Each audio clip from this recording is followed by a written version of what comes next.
Hello all. Science എന്ന് പറയുന്ന വിഷയത്തിൽ കുറച്ച് പ്രധാനപ്പെട്ട ചോദ്യങ്ങൾ കോർത്തിണക്കിക്കൊണ്ടുള്ളൊരു ക്ലാസ്സാണ്. CPCRI സ്ഥിതി ചെയ്യുന്നത് എവിടെയാണ് എന്നാണ് ഏറ്റവും കൂടുതൽ ആവർത്തിച്ച ചോദ്യമാണ്. സ്പൈസ് റിസർച്ച് സ്ഥിതി ചെയ്യുന്നത് എവിടെയാണ്?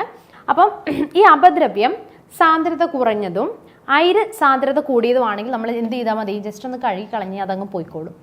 അത് തന്നെയാണ് ഇവിടെ പറയുന്നത്.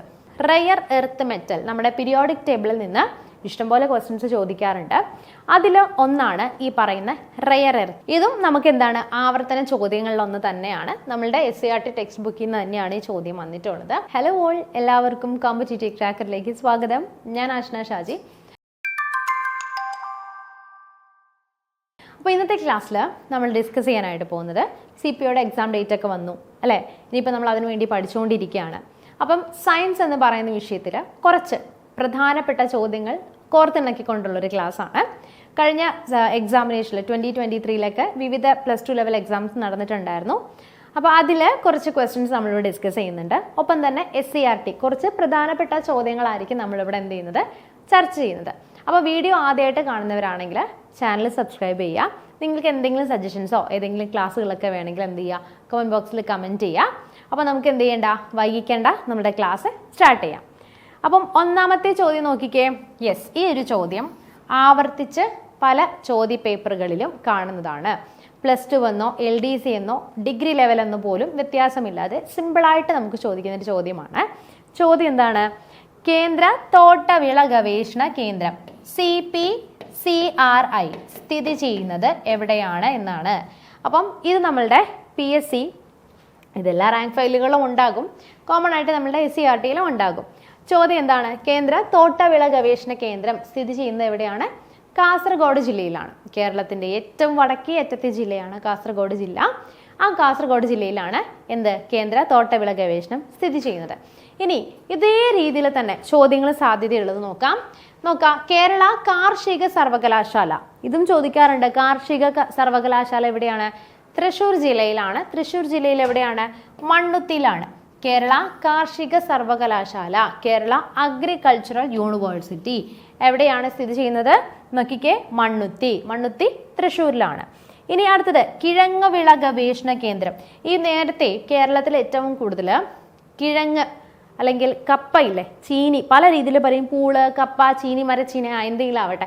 അപ്പോൾ എന്തെങ്കിലും സംഭവം കിട്ടിയല്ലോ. അപ്പോൾ അത് ഏറ്റവും കൂടുതൽ ഉൽപ്പാദിപ്പിച്ചുകൊണ്ടിരുന്ന ജില്ല തിരുവനന്തപുരം ജില്ലയായിരുന്നു. അപ്പോൾ ഒരു ക്വസ്റ്റ്യൻ കൂടി ഞാൻ ചോദിക്കുകയാണ്. ഈ പറയുന്ന കേരളത്തിൽ എസ്പെഷ്യലി നമ്മളുടെ തിരുവനന്തപുരം ജില്ലയിൽ ഈ മരച്ചീനി കൂടുതലായിട്ട് ഉൽപ്പാദിപ്പിക്കാൻ വേണ്ടിയിട്ട് ആ സമയത്തെ തിരുവിതാംകൂർ ഭരണാധികാരിയായിരുന്ന ശ്രീ വിശാഖം തിരുനാൾ എന്ത് ചെയ്തു? മുൻകൈ എടുത്തിരുന്നു. അതുകൊണ്ട് തന്നെ അദ്ദേഹത്തിൻ്റെ പേരിൽ നമ്മളൊരു മരച്ചീനിക്ക് ഒരു നാമകരണം ചെയ്തിട്ടുണ്ട്. ആ മരച്ചീനിയുടെ പേരാണ് ശ്രീ വിശാഖ് എന്നുള്ളത് കേട്ടോ. ശരി, അപ്പം നമ്മൾ തിരിച്ചു വരികയാണ്. ഇനി നോക്കാം. Indian institute of spice research ഏറ്റവും കൂടുതൽ ആവർത്തിച്ച ചോദ്യമാണ്. സ്പൈസ് റിസർച്ച് സ്ഥിതി ചെയ്യുന്നത് എവിടെയാണ്? കോഴിക്കോടാണ്. അപ്പോൾ ഇങ്ങനെ ഓർത്താൽ മതി. കോഴിക്കോട് കാപ്പാട് ബീച്ചിലാണ് വാസ്കോഡ ഗാമ വന്ന് കാലുകുത്തിയത്. സ്പൈസിന് വേണ്ടിയിട്ടായിരുന്നു അല്ലേ? അപ്പം നോക്കിക്കേ, Indian institute of spice research IISR സ്ഥിതി ചെയ്യുന്നത് എവിടെയാണ്? കോഴിക്കോട് ജില്ലയിലാണ്. അടുത്തത് Indian rubber research institute of India. Rubber research institute of India സ്ഥിതി ചെയ്യുന്നത് എവിടെയാണ്? റബ്ബർ കോട്ടയം ജില്ലയിലാണ് കേട്ടോ. കോട്ടയം ജില്ലയിലാണ്. അപ്പം ഇതെന്താണ്, നിർബന്ധമായിട്ടും പഠിച്ചു വെച്ചോളൂ. 1 മാർക്ക് നിങ്ങൾക്ക് ഇവിടെ സ്കോർ ചെയ്യാം. ഓക്കെ, ഇനി അടുത്ത ചോദ്യം നോക്കാം. യെസ്, ഇമ്പോർട്ടൻ്റ് ആയിട്ടുള്ളൊരു ചോദ്യം കേട്ടോ. ഇത് ശ്രദ്ധിച്ചിരുന്നോണേ. രണ്ടാമത്തെ ചോദ്യമാണ്. താഴെ കൊടുത്തിട്ടിരിക്കുന്നവയിൽ ഐസോടോപ്പുകളുടെ ജോഡി കണ്ടെത്തുക. യെസ്, ഇത് കാണുമ്പോൾ തന്നെ ചിലപ്പോൾ നിങ്ങൾ സ്കിപ്പ് ചെയ്യും. ഈ ഒരു ക്ലാസ് കണ്ടതിന് ശേഷം, ഈ ഒരു വീഡിയോ കണ്ടതിന് ശേഷം നിങ്ങൾ സിമ്പിളായിട്ട് ഇതെന്ത് ചെയ്യും ചെയ്യുന്ന നമുക്ക് നോക്കാം. ഇതിന് നമുക്ക് ഏറ്റവും കൂടുതൽ നമ്മൾ സംശയം ഉണ്ടാക്കുന്ന ഒരു ഏരിയ ആണ് ഐസോടോപ്പ്, ഐസോബാറ് അല്ലേ, ഐസോട്ടോണ്. ഇതൊക്കെ നമുക്ക് സംശയം ഉണ്ടാക്കും. അപ്പം ഐസോ എന്ന് പറഞ്ഞു കഴിഞ്ഞാൽ സെയിം. Okay, same. ഈ ഇവിടെ നിന്ന് തന്നെ നമുക്ക് ആൻസറിലേക്ക് എത്തിപ്പെടാം. ഇനി നോക്കിക്കേ, PE അല്ലേ. അപ്പം സെയിം കഴിഞ്ഞിട്ട് പിയും ഇയും ഉണ്ട്. Same number of proton or electron എന്ന് മനസ്സിലാക്കി വെക്കുക. അതായത് same number of proton or electron, അതിന് നമ്മളിപ്പോൾ ഒരു പേര് വിളിക്കും. ഇവരെന്താ വിളിക്കുന്നത്? Atomic number. ഇവർ വിളിക്കുന്ന പേരാണ് atomic number. Atomic number same എന്ന് പറഞ്ഞു കഴിഞ്ഞാൽ എന്താണ് അതിൻ്റെ അർത്ഥം? പ്രോട്ടോണിൻ്റെയും ഇലക്ട്രോണിൻ്റെയും എണ്ണം തുല്യമായിരിക്കും. നമുക്കറിയാം the number of protons will be equal to number of electrons. ഇവിടെ നിങ്ങൾ നോക്കിക്കേ, അറ്റോമിക് നമ്പർ നമ്മൾ ഡിനോട്ട് ചെയ്യുന്ന ലെറ്റർ ഇസഡ് ആണ്. ഓക്കെ, അറ്റോമിക് നമ്പർ നമ്മൾ ഡിനോട്ട് ചെയ്യുന്ന ലെറ്റർ ഇസഡ് ആണ്. ഇനി അടുത്തത് അറ്റോമിക് മാസ്. അറ്റോമിക് മാസ് എന്ന് പറഞ്ഞു കഴിഞ്ഞാൽ എന്താണ്? അറ്റോമിക് മാസ് എന്ന് പറഞ്ഞു കഴിഞ്ഞാൽ number of proton plus neutron. Number of proton plus neutron ആണ് അറ്റോമിക് മാസ് എന്ന് പറയുന്നത്. അറ്റോമിക് മാസ് നമ്മൾ ഡിനോട്ട് ചെയ്യുന്നത് ഏത് ലെറ്റർ വെച്ചിട്ടാണ്? Letter A. ലെറ്റർ എ വെച്ചിട്ടാണ്. ഓക്കെ, ലെറ്റർ എ വെച്ചിട്ടാണ് നമ്മൾ അറ്റോമിക് മാസ് ഡിനോട്ട് ചെയ്യുന്നത്. ഇനി ഒരു നോക്കിക്കേ, ഇതൊരു എലമെന്റ് ആയിട്ട് കാണുക. ഇതൊരു എലമെന്റ് ആയിട്ട് കാണുക. നമ്മൾ അറ്റോമിക് മാസ്സായിട്ട് മുകളിലാണ് എഴുതുന്നത്. മാസ്സായിട്ട് മുകളിൽ എഴുതുന്നു. ഇനി അറ്റോമിക് നമ്പർ താഴെ എഴുതുന്നു. ഓക്കെ, ഇനി നമ്മളോട് ചോദിച്ചിരിക്കുന്നത് എന്താണ്? ഐസോടോപ്പ് ആണ്. അപ്പം ഞാൻ പറഞ്ഞു ഐസോടോപ്പ് എന്ന് പറഞ്ഞാൽ എന്താണ്? Number of protons and electrons will be same. അപ്പം അതായത് അറ്റോമിക് നമ്പർ ആണ്. അറ്റോമിക് നമ്പർ എവിടെ എഴുതുന്നത്? ഞാൻ പറഞ്ഞത് താഴെയല്ലേ എഴുതുന്നത്. അപ്പം താഴെ തുല്യ എണ്ണമായിട്ട് വന്നിരിക്കുന്ന ഏതാ നോക്കിക്കേ. ഇവിടെ 6, 7, ഇവിടെ 6, 7 അല്ല, ഇവിടെ ഏതാ തന്നിരിക്കുന്നത്? 6, 6 അല്ലേ? 18, 20. ക്ലിയർ ആയോ? എല്ലാവർക്കും ക്ലിയർ ആയോ? ശരി, അപ്പോൾ ഐസോടോപ്പ് നമ്മൾ പറഞ്ഞു. ഇനി same number of atomic number നോക്കിക്കേ, ബട്ട് ഡിഫറെൻറ്റ് മാസ് നമ്പർ, അതാണ് നമ്മളിവിടെ പറഞ്ഞത്. ഇനി സെയിം മാസ് നമ്പർ സെയിമും അറ്റോമിക് നമ്പർ ഡിഫറെൻറ്റുമായിട്ടുള്ള വസ്തുക്കളെ നമ്മൾ വിളിക്കുന്ന പേരതാണ്, വസ്തുക്കളല്ല എലമെന്റ്സ് നമ്മൾ വിളിക്കുന്ന പേരാണ് ഐസോബാർ കേട്ടോ. ഏതാണ്? ഐസോബാർ. ഇവിടെ എഴുതാവേ, ഐസോബാർ. അതിനകത്ത് എ കണ്ട? ഏന്ന് കണ്ടോ ഇതിനകത്ത്? അത് മാസ് നമ്പർ കേട്ടോ. അത് നമ്മളുടെ മാസ് നമ്പറാണ്. ഓക്കെ അല്ലേ? സിമ്പിൾ അല്ലേ? ഇനി മറക്കരുത് കേട്ടോ. അപ്പോൾ അതാണ്ട് അതിൻ്റെ ഒരു എക്സാമ്പിൾ ഇവിടെ കൊടുത്തിട്ടുണ്ട്. സെയിം തന്നെയാണ് കൊടുത്തിരിക്കുന്നത്. ഒരേ അറ്റോമിക് നമ്പറും വ്യത്യസ്ത മാസ് നമ്പറും. അപ്പം ഒരേ അറ്റോമിക് നമ്പർ എന്ന് പറയുമ്പോൾ ഏതാ വരുന്നത്? ഇസഡ് അല്ലേ? മാസ് നമ്പർ എന്ന് പറയുമ്പോൾ എന്താ വരുന്നത്? എ. അപ്പോൾ അതിനുള്ള വസ്തുക്കളെ നമ്മൾ എന്താ വിളിക്കുന്ന? ആറ്റങ്ങളെ വിളിക്കുന്ന പേരാണ് ഐസോടോപ്പ്. അപ്പോൾ ഇവിടെ നിങ്ങൾ നോക്കിക്കേ, ഐസോടോപ്പ് നമ്മുടെ കാർബണിൻ്റെ ആണ് കൊടുത്തിരിക്കുന്നത്. കാർബൺ 12, 13, 14. അപ്പോൾ ഐസോടോപ്പ് എന്ന് വെച്ച് കഴിഞ്ഞാൽ എന്താ നമ്മൾ പറഞ്ഞത്?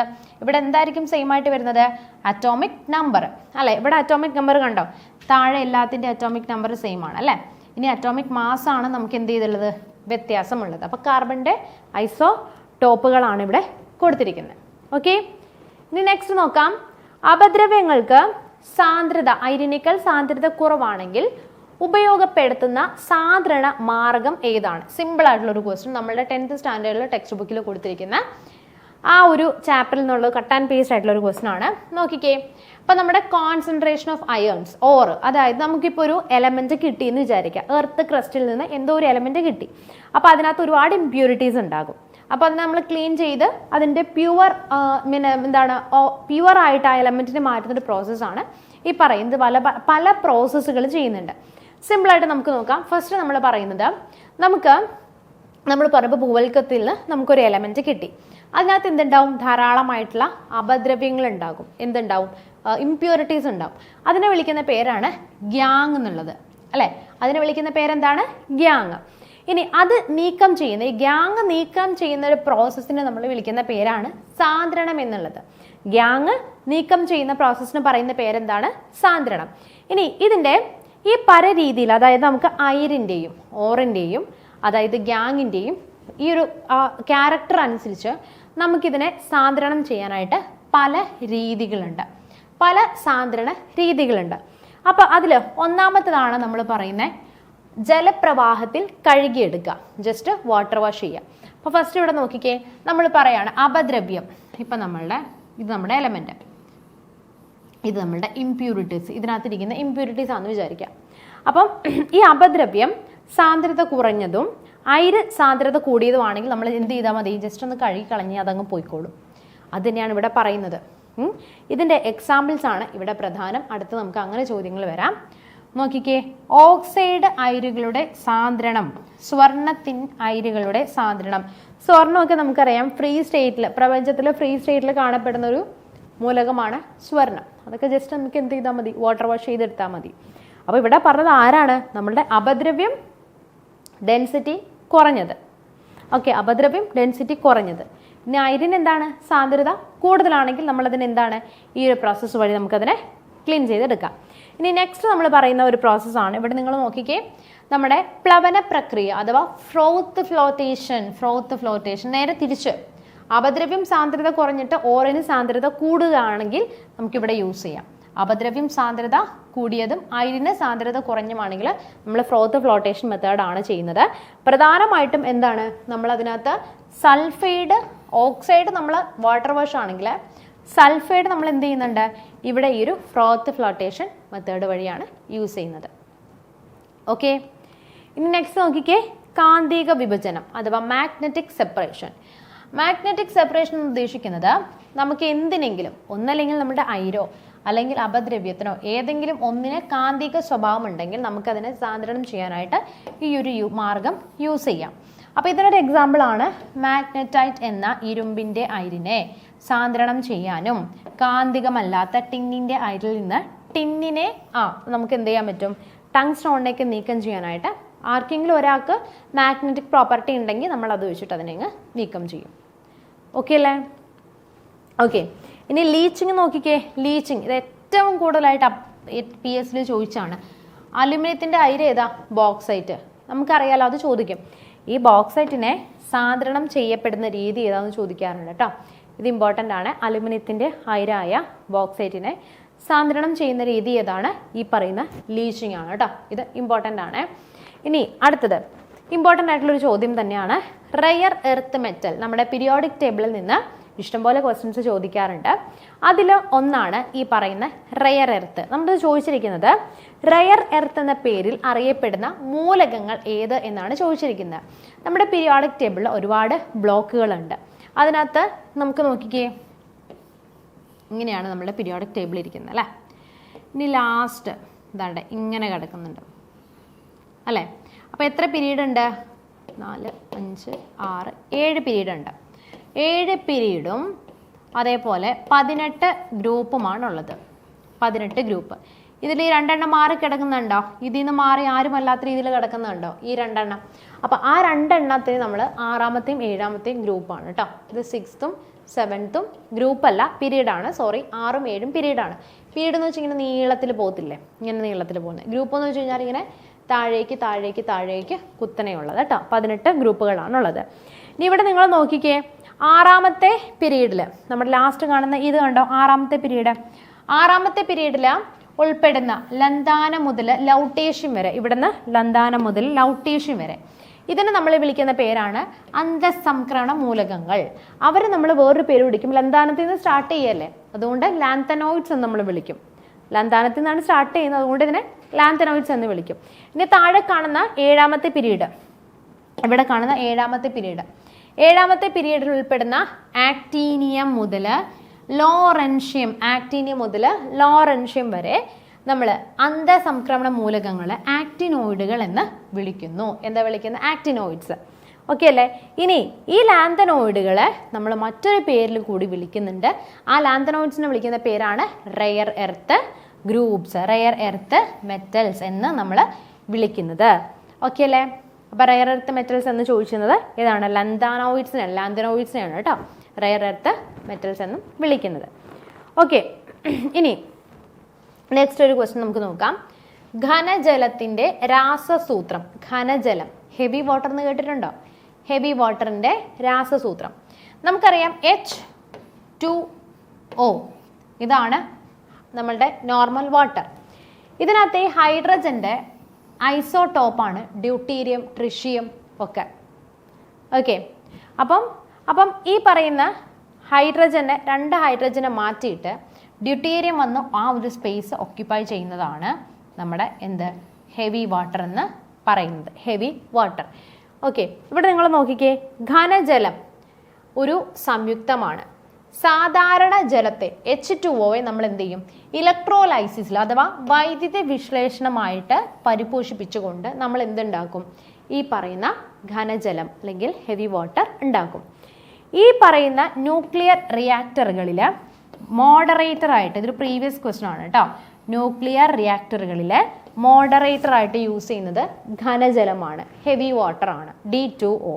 അപ്പം നമ്മളിവിടെ പറഞ്ഞല്ലോ, ഈ ഹെവി വാട്ടറിനെ നമ്മൾ മൃദുജലം, കഠിനജലം എന്നിങ്ങനെയല്ലാതെ ഘനജലവും ഉണ്ടാക്കാൻ പറ്റും.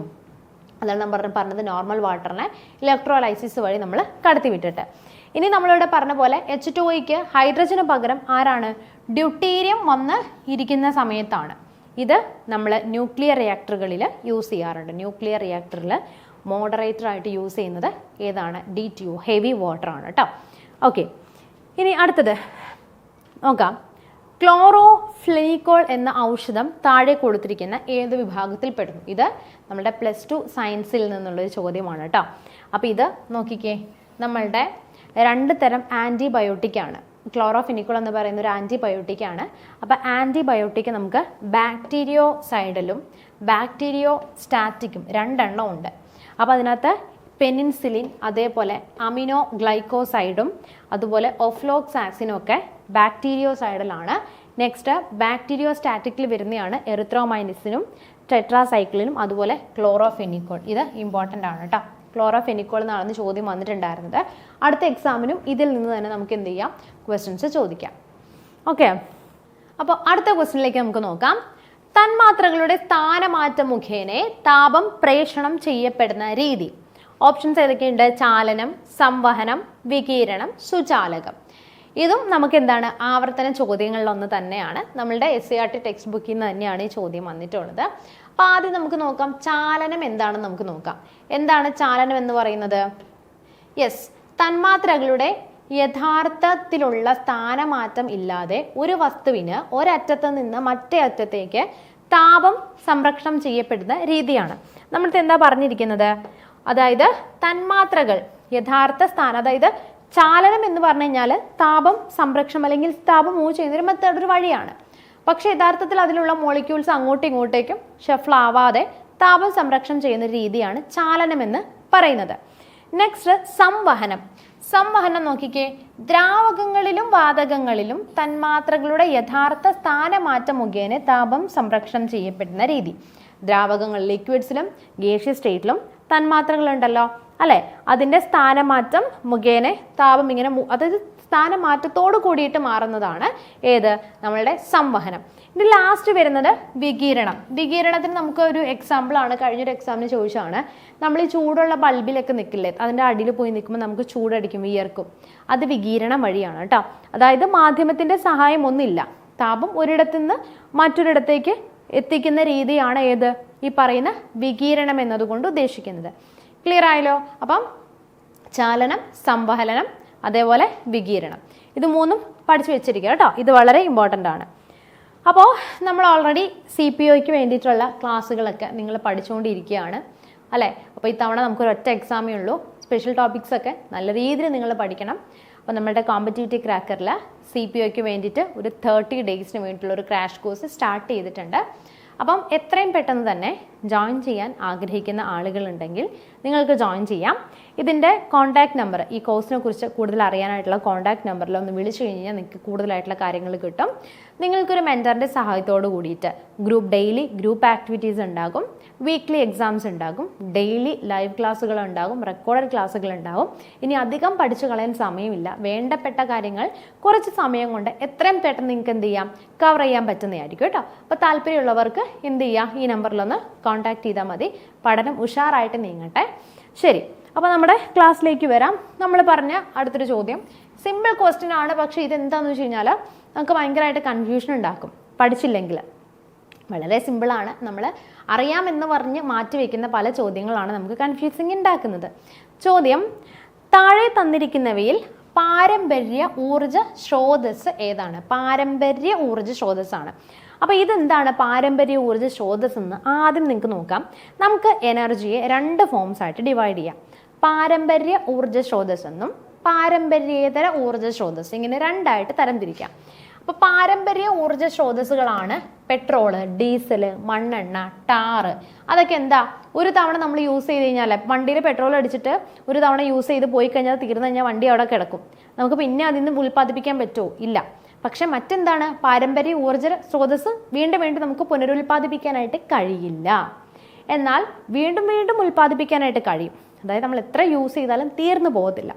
അങ്ങനത്തെ ടൈപ്പ് എനർജീസ് ആണ് നമ്മുടെ non conventional sources of energy അഥവാ പാരമ്പര്യേതര ഊർജ്ജ സ്രോതസ്സുകൾ എന്ന് പറയുന്നത്. ഇത് നമ്മളുടെ സൗരോർജം, കാറ്റ്, തിരമാല, ഇതൊക്കെ അതിന് ഉദാഹരണങ്ങളാണ്. എത്ര ഉപയോഗിച്ചാലും എനർജി തീർന്നു പോകത്തില്ല. അപ്പം ഇങ്ങനത്തെ ടൈപ്പ് ക്വസ്റ്റ്യൻസ് ഇഷ്ടംപോലെ നമുക്ക് എന്ത് ചെയ്യാറുണ്ട്, PSC ക്വസ്റ്റ്യൻസ് ചോദിക്കും. നമുക്കിതിൻ്റെ എക്സാമ്പിൾസ് അറിഞ്ഞിരിക്കണം. അപ്പോൾ വ്യക്തമായിട്ട് എന്താണ് പാരമ്പര്യമായിട്ട് ഇങ്ങനെ പോകുന്നതാണ്, അതായത് വർഷങ്ങളായിട്ട് മണ്ണിനടി കിടക്കുന്നതാണ് പാരമ്പര്യം എന്ന് ഓർത്താൽ മതി കേട്ടോ. അപ്പം ഇത്രയും കാര്യങ്ങൾ എല്ലാവർക്കും ക്ലിയർ ആണല്ലോ അല്ലേ? ശരി. അപ്പോൾ ഇന്നത്തെ ക്ലാസ്സിൽ നമ്മൾ ഡിസ്കസ് ചെയ്തിട്ടുണ്ടായിരുന്നത് വളരെ പ്രധാനപ്പെട്ട ടോപ്പിക്സ് ആണ്, സയൻസിൻ്റെ സബ്ജക്ട്സ് ആണ്, ക്വസ്റ്റ്യൻസ് ആൻഡ് അനാലിസിസ് ആയിരുന്നു ചെയ്തിട്ടുണ്ടായിരുന്നത്. അപ്പോൾ ഈ ക്ലാസ്സുകൾ നിങ്ങൾക്ക് തീർച്ചയായിട്ടും യൂസ്ഫുൾ ആയി എന്ന് ഞാൻ വിശ്വസിക്കുകയാണ്.